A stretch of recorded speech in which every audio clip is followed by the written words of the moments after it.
Hi guys, Lee Anderson isn't the sharpest tool in the shed, that's a sort of given, but he does seem to be very good at channeling a sort of reactionary anger on behalf of some of his constituents. The problem is that while it may play well with the crowd, it doesn't make a lot of sense.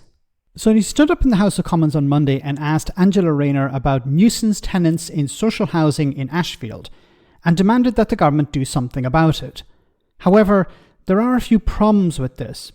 Thank you, Mr. Speaker. In Ashfield, we have a big problem with nuisance tenants in social housing who are creating mayhem and upsetting their neighbours and the neighbourhood with crime, antisocial behaviour, drug dealing, etc. Does the Secretary of State agree with me that these nuisance tenants should be given one chance? If they can't behave themselves, they should be evicted and refuse access to social housing in the future?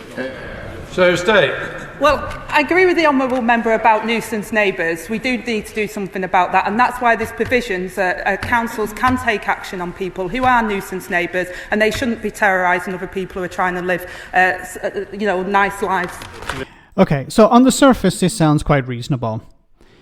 We'll get into it, why it's not in a moment. But on the surface, yes, people are engaging in antisocial behaviour, crime, drug dealing, and they're causing a nuisance to their neighbours. So they should be punished in some way.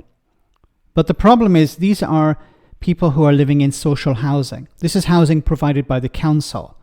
So what would Lee Anderson suggest? Okay, well, he's suggesting that they be kicked out. And then where do they go? See, the problem is they become homeless.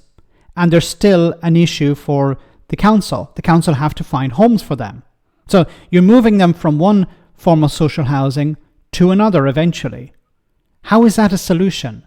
See, a lot of these problems stem from poverty, a lack of resources available for councils, a lack of policing, a lack of community policing.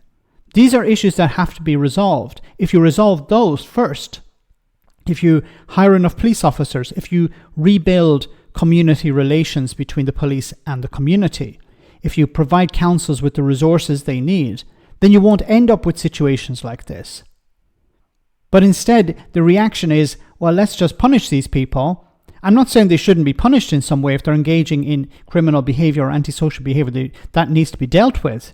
But the solution cannot be just to kick them out, because then they become another problem, still a problem for the council, because the council have a responsibility to provide them with housing. So it might be better to try and involve the police maybe if there's antisocial or criminal behaviour. But moving them out of social housing into more social housing is not going to fix the problem. The problem stems from something much deeper. Now, it's easy for Lee Anderson to stand up in the House of Commons and say, well, we need to be tough on these people, ignoring what's causing this in the first place. Because he used to be a member of the Conservative Party.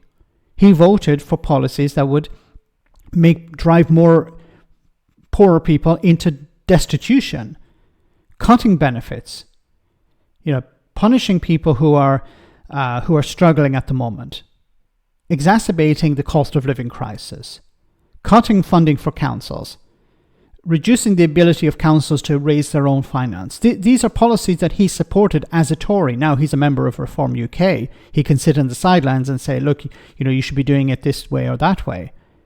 But once again, the core problem here is, yes, if you want to punish these people and kick them out of social housing, where do they go? I doubt Lee Anderson has an answer to that question. Let me know in the comment section, guys, what you think. As always, your comments are greatly appreciated. Thanks a lot.